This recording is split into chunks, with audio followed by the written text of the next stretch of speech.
Hey guys, before we start, I want to remind all of you that I have a Patreon page called The Games I Carry. I'm very proud about how I've designed it. I have 3 tiers, a cozy tier where I play long-form cozy games, and a spooky tier where I play long-form horror games. The last tier is just a bit of both tiers if you don't want to miss out on any videos that I upload.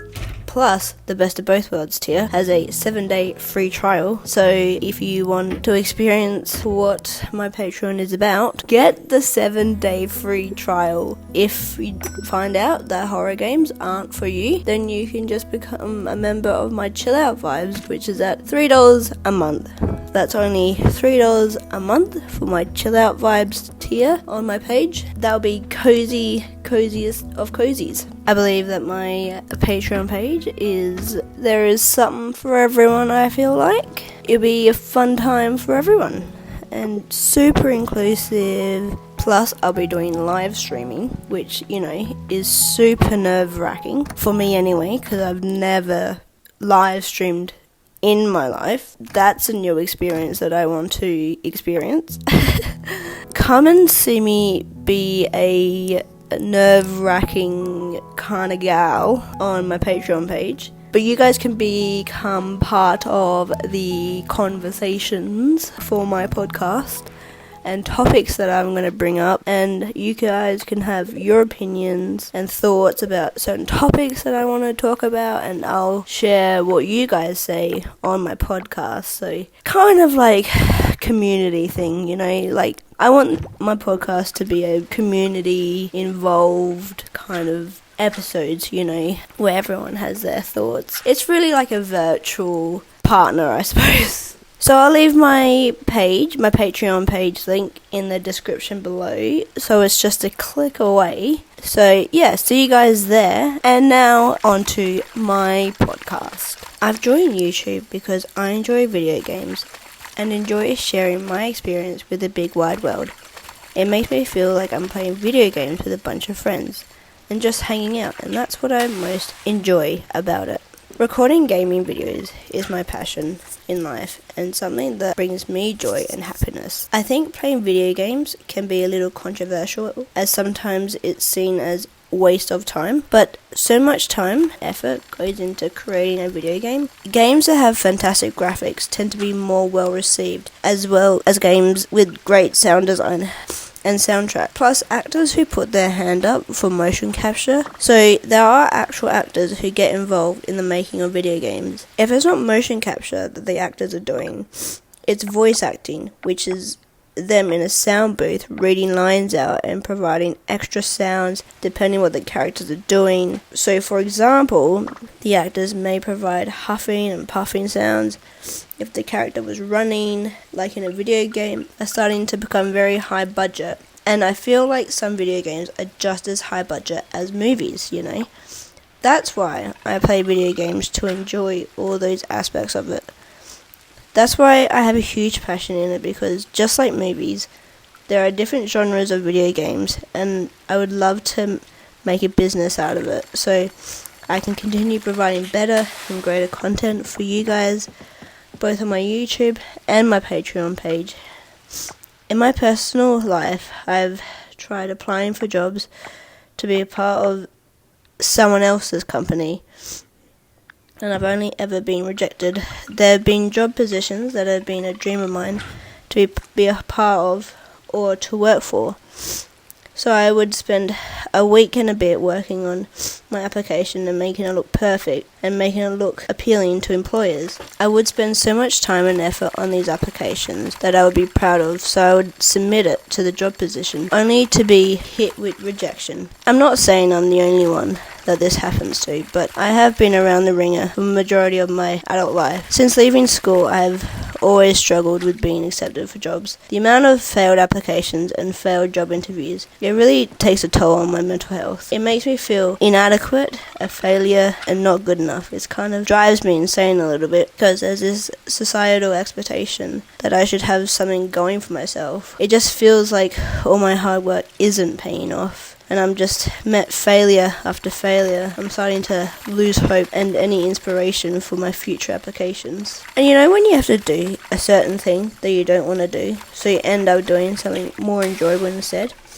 Yeah, I'd do that with my YouTube channel. It's hard to believe that one day I actually was excited and inspired to apply for my dream job, or at least apply for jobs that sounded like something in my career field. So rather than constantly doing something I don't have any passion in anymore, I want to focus my energy into something I'm proud of, such as my YouTube channel, my Patreon, and this podcast. So if you guys want to support me in any way, see me do big things on this platform, subscribe to my channel, leave a like on this video, and become a member of my Patreon page. That would mean a whole lot to me. You won't regret it. If you can't subscribe to my Patreon, then subscribe to my channel and like this video. One would think I have perfected the job interview part because I've gone to so many throughout my life. It's insane. It's at least 20 or so job interviews throughout my life, and I was denied by every single one of them. Thankfully, the reason they didn't choose me was mainly because they had too many applicants. So I did a reasonable job in the interview, but I was just unlucky every single time. But like I mentioned, this situation only has inspired me more to create better content for you guys. If I'm not great at getting a regular job, I better be damn great at creating content on video platforms. I just thought I would mention this because for me, it helps me get through this trauma. When I verbalize it, it kind of helped me sort my brain out in a way, and it feels nice to just say it out loud. It's similar to just getting stuff off your chest, if you will. I have been sick recently with a cold. I've had a cough which has lowered my energy levels, so much so I had to take a day off work. I've been getting head colds at the front of my head with a lot of pressure build up and the sinus build up. I went to the doctors and they couldn't help me out with anything.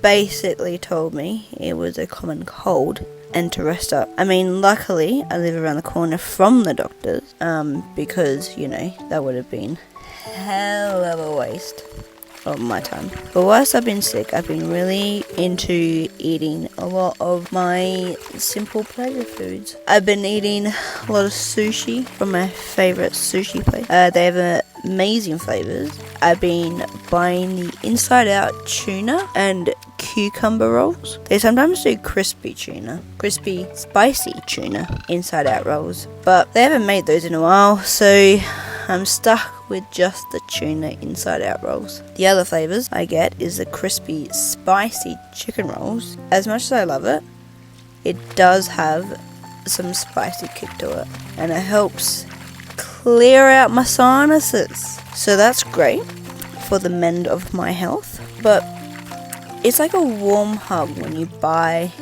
or cook your comfort food when you're sick. But I do buy sushi when I'm not sick as well, because it's so damn delicious. And I've been quite the snob for the particular sushi place that I think any other sushi aren't that great. I mean, I'll eat other types of sushi, but I won't be completely satisfied, you know.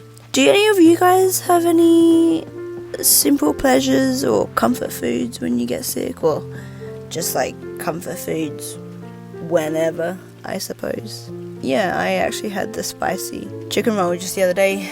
It's so good, the roll, but I thought I could get through it, but I couldn't. I just kept on coughing, and I had 3 rolls left, and couldn't do it. I wasn't full, I was starving, but I just kept coughing after each one. I'm like, no, cannot do it, cannot do the spice at this time, god damn it.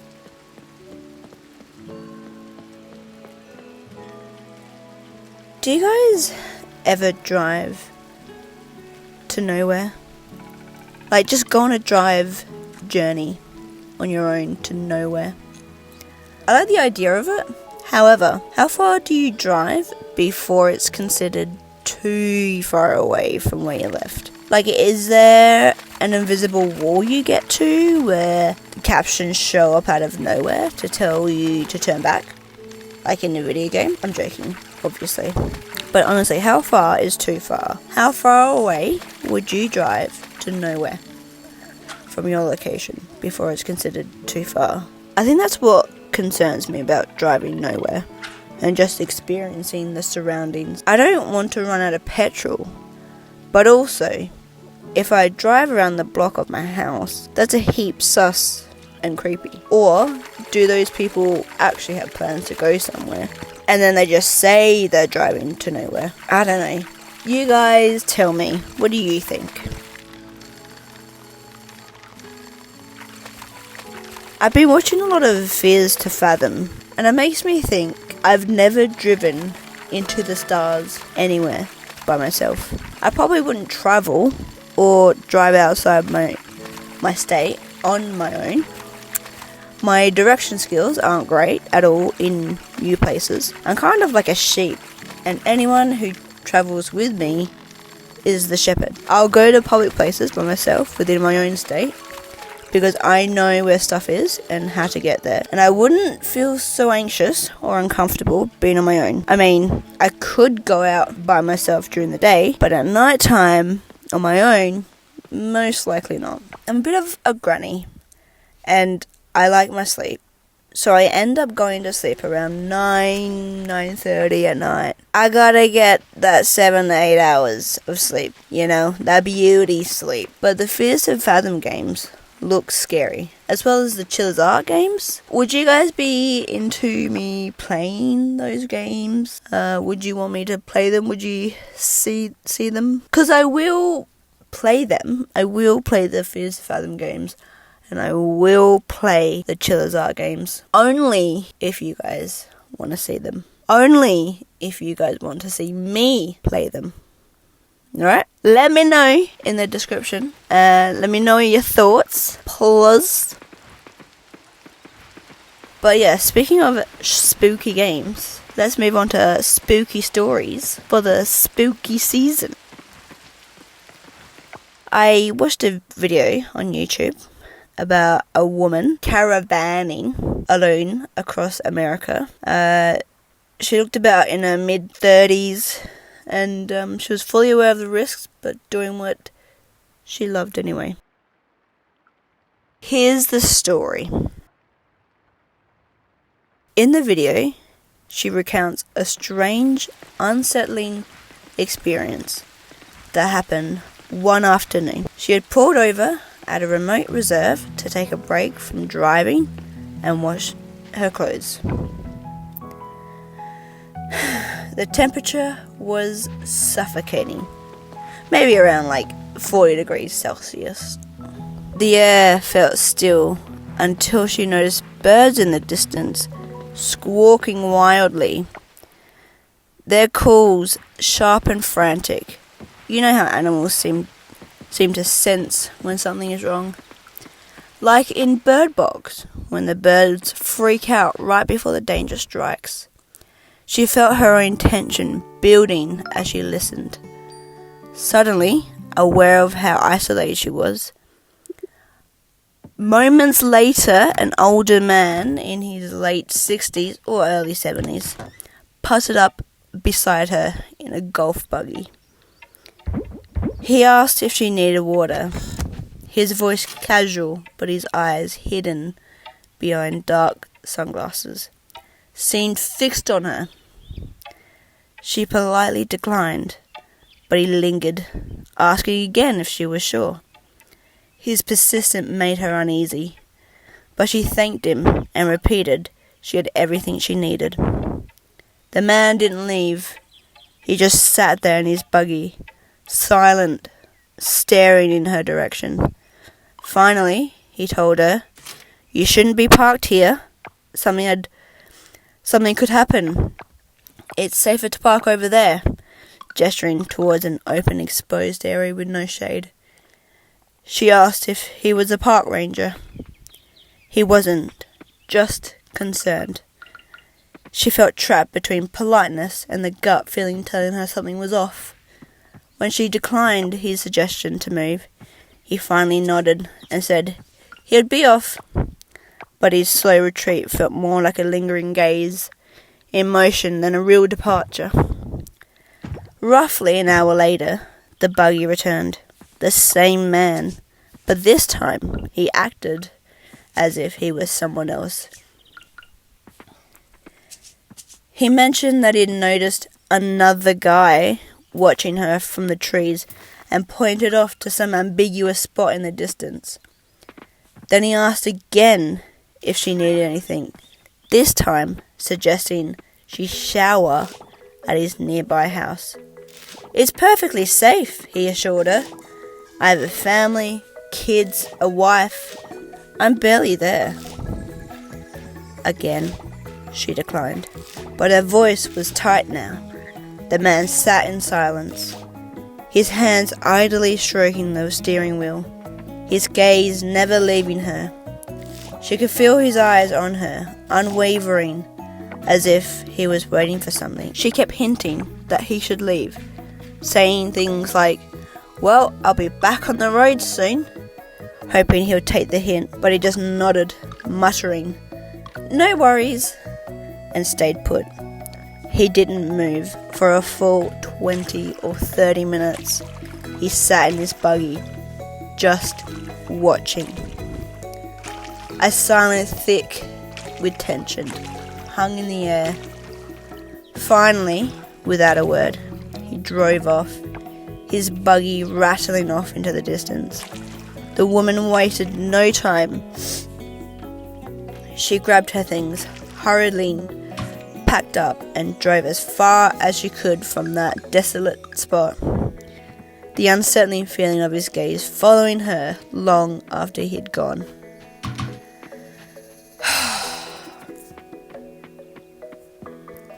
And do you know what, guys?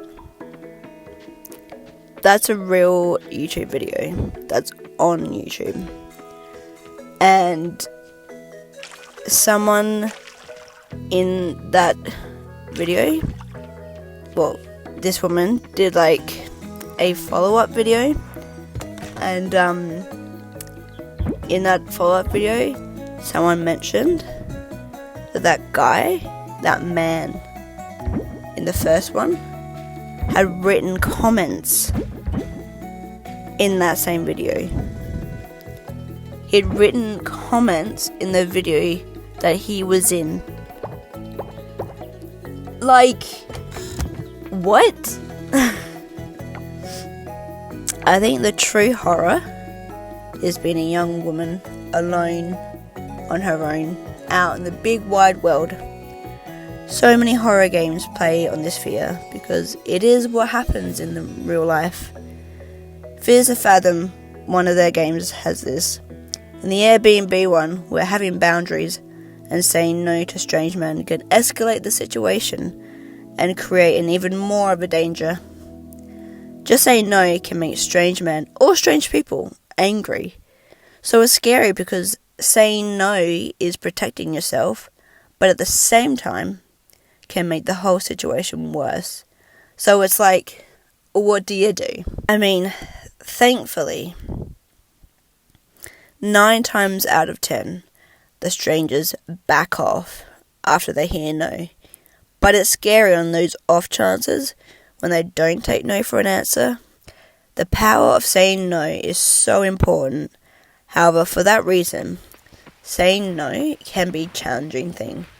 And I can see why some women have trouble trying to set boundaries for strange people around them, or setting boundaries for themselves.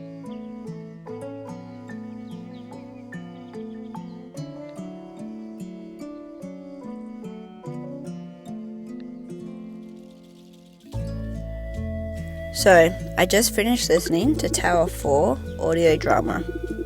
I'm so sad that it's over, but happy that it's not forever. Now that I'm finished listening to it, I have thoughts. Spoilers ahead, in case anyone wants to listen. So, when Mike goes out adventuring outside his watchtower, he gets captured by the company and gets injected with a tracking device and some serum that made him forget about what just happened to him. However, after that experience, he was placed back into his watchtower and he was talking to Amber over the radio like he was meant to.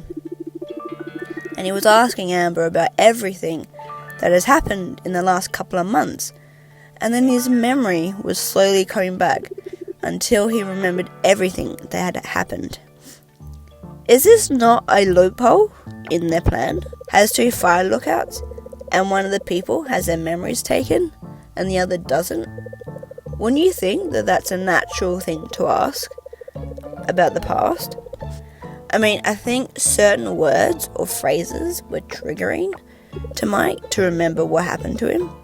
Not only words, but he has bruises and scars on him that made him remember. Mike had Amber to tell him about everything that had happened up until the point of him forgetting. Speaking of Amber, in the last series of the audio drama, the company mentions to Mike that Amber is dead. But without physical evidence that Mike has seen, there's no way for sure she's actually dead. I just think that the company said that to Mike to make him feel like he's lost it all and has nothing to live for anymore. So Mike gets captured again by the company at the end of the latest season, and his memory was once again taken away from him and transferred back into his house, I assume, to be a part of some job. So he went along to this new job he became a part of until we find out that apparently months ago Mike has written in his calendar, go meet with someone at a certain place and not to be late. He doesn't remember who he's meant to be meeting, so he just goes to the place at the allocated time, and he meets with Jerry, who we've met super early on in the series, and Jerry is there to tell Mike everything that he forgot, so his memories can all come back. And I suppose so, Mike, Jerry, and hopefully Amber can take down the company and take down Gene. But the writing is so well done, and the voice acting is amazing.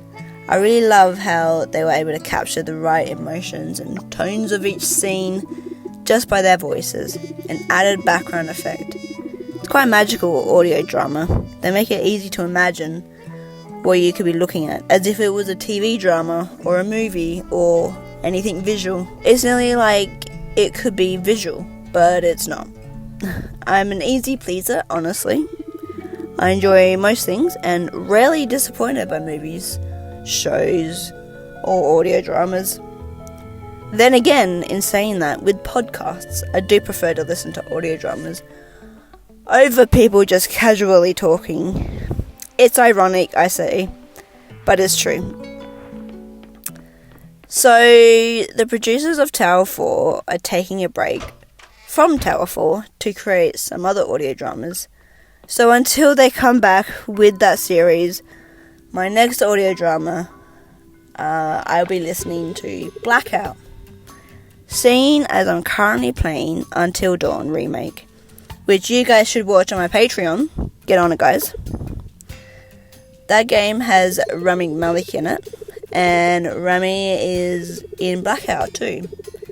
He's the main character. Maybe that's what this podcast will be. Audio drama reviews and story time. I'm gonna find more Reddit stories to read out spooky and cozy lifestyle stories. Because I think that's I enjoy reading stories, you know.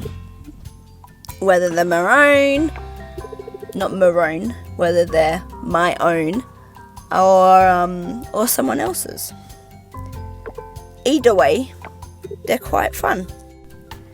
Did I tell you guys what Tower 4 was about? Well, if not, give you a summary. It's basically about 2 fire lookouts, watchtowers, watchmen, called Mike and Amber, and they are just 2 people that are meant to watch out for fires. That's the undercover story. We get told from the start that they're just meant to watch out for fires, and we get deceived. We get lied to. So rude. Throughout the audio drama, we find out that Amber used to date Gene, and Gene is he is a part of some sketchy cult of a company that's doing human experiments, and, shit hits the fan, and Gene employs Mike to, that's where people start off, to be part of the watched fire person. And Amber, the less she knows about the cult of a company, the better, so she's just meant to keep these people happy, keep them talkative while shit hits the fan.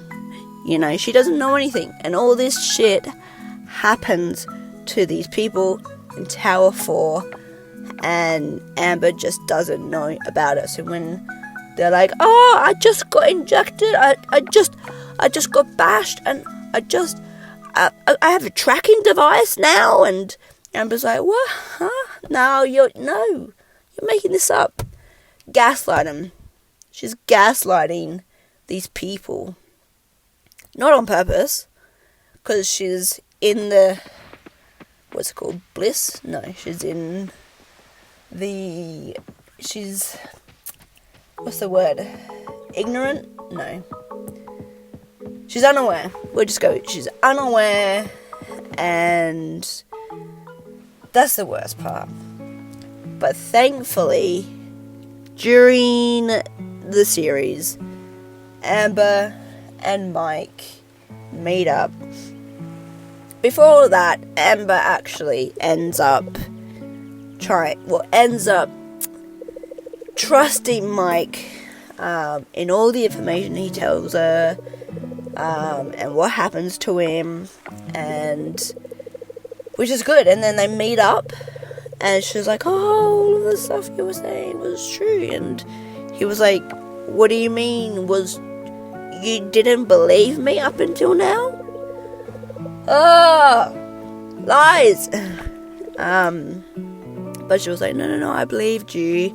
Just wasn't 100%, I just wasn't 100% sure, you know what I mean?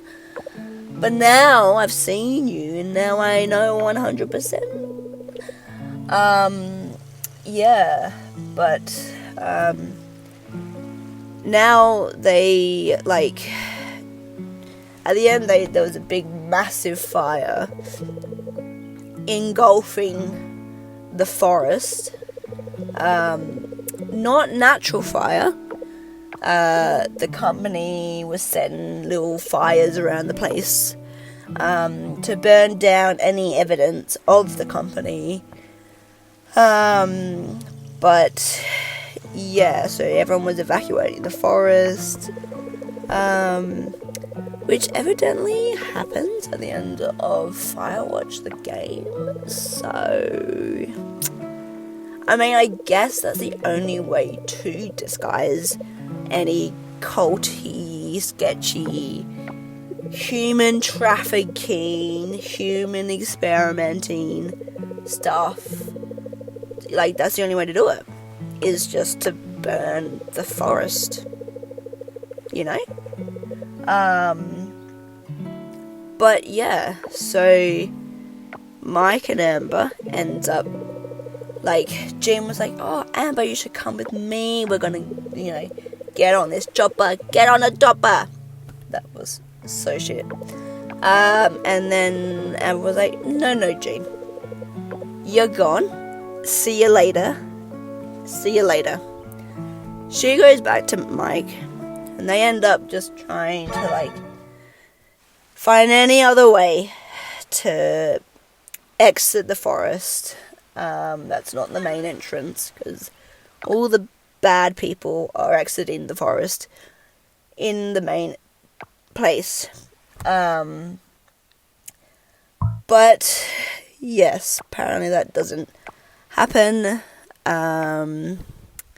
As you know, Mike gets taken. He gets told that Amber's dead. and the father and the son, or the son especially, that we get told about at the beginning, they once again manipulate Mike and being like, hey, if we don't make you lose your memory, this boy will die. We will kill him. We will kill this boy if you don't, agree to have your memories lost. And they're like, do you want that on your conscience? Like, as well as, the rest of your miserable life? And then they just showed him a picture of the boy. And he was like, oh, no, I guess not. I guess I don't want this poor boy to lose his life for me, So he was like, yeah, fine, take my memories. I want the boy to live.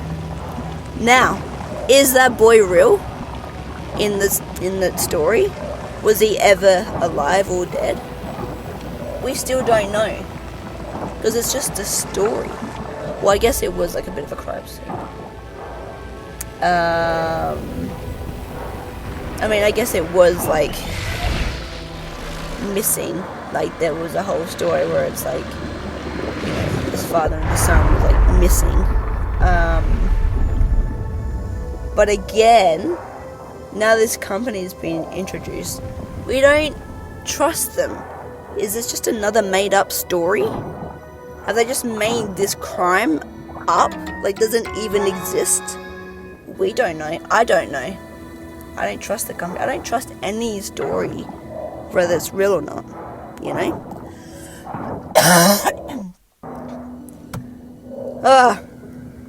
So many questions that I have. It's really a bit of a mind-bending. I really enjoy this story. I really enjoy this audio drama. And I can't wait to listen to the rest when it comes out. Oh my god. I'm like on the edge of my seat.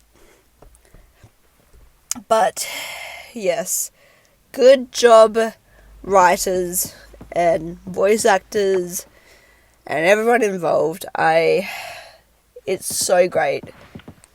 Love every bit of it, and I am looking forward to when you guys come back, and when the Tower 4 people come back. They won't be listening to this, but when Tower 4 comes back, and I'll keep you guys posted on that. So guys, I just wanted to let you know that I am starting a Spotify playlist of audio dramas that I'm listening to, called The Audio of Spooks. I was thinking maybe I could start a like audio drama club. You know how there's like book clubs? I could do that, but with audio dramas instead, because I don't read books. So yeah, I'll leave the link of the Spotify playlist. There's only 4 stuff on there so far, because it's a brand new playlist. It's a baby playlist. So what we could do is just like listen to the series, and then kind of in like a live stream, or maybe like in the podcast in the comments below or something, we could chat about the series, the dramas that we listen to. I think that would be a really fun thing to do as a community. So listen to them and let me know what you think, alright?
I feel like the reason I'm kind of doing my podcast the way I'm doing it is because personally I feel like I can listen more while I'm watching something. Like, I don't know, my brain is a bit more focused on what people / me are talking about when I'm like watching something. Also, I feel like it's kind of like a hangout thing where friends would come around and play video games of any sort, and then they'll just hang out and talk while they play video games. And I feel like that's the sort of vibe I'm sort of trying to emulate, because I don't have any friends. No, I'm joking. Yeah, I think that's the kind of vibe I'm trying to go for in my podcast. Like I keep mentioning, I'm gonna have a bit more consistent upload, as well as consistent within the episode, so there's some formalities to it, so it's not just thought after thought after thought, not all over the shop, chaotic, none of that. It's okay for the first episode, well, not first episode, but it's okay for the first episode after hiatus, that's allowed, but any other episodes further on, not so great. I want to try and have my episodes like a bit of an hour long, so I've really got to use my noggin to work out what to talk about for an hour. Really got to use my brain cells for that, but I'm sure it will be worth it in the long run, you know what I mean? But I just wanted to say thanks for tuning in. I don't actually know if this episode will be an hour long or not. I guess we'll see when it all gets cut down and edited. Probably not, but who's to say? The editing process is to say, really. Just wanted to say thanks for tuning in. Take a look on my Patreon, and I'll leave the link to my Patreon in the description below. Go check that out. Also, I've been leaving some shorts, not like ones that you put on, like YouTube shorts on my channel. They're from the games that I've played on my Patreon. I've tried to edit the bits that I thought were a bit funny, or a bit like memey, I suppose, so then I could pop on my shorts, my YouTube shorts. So if you haven't already seen those YouTube shorts, go check them out, because they're just a little preview of my Patreon and what you can expect. Yeah, they're just little like teasers, I suppose, for ya. Check them out. Feel free to just binge my YouTube channel if you really want. There's already a lot of videos on there. Can't list them all, it's just simply too many. But anyway, like I said earlier, I shall go, and thanks for tuning in. I don't know what the schedule will be like for my podcast. I don't know if it's going to be every day, every other day, every fortnight, I don't know. They will come out when they come out. If you don't already, just pop the bell on. Pop the YouTube bell on if YouTube still's got the bell, and you'll be notified when my podcast comes out, as well as other videos, as well as other gaming videos. And then you can watch them, be the very first person to watch the video, and then comment the classic first, because that's not been done ever before. No one has ever commented on anyone's video with the word first. It's brand new. I just made that up just now. See you guys in the next podcast or in the next video. I'll see you wherever I see you. Bye. Thanks for watching / listening. Don't really know how to end this podcast, but I'll figure it out. Okay, bye.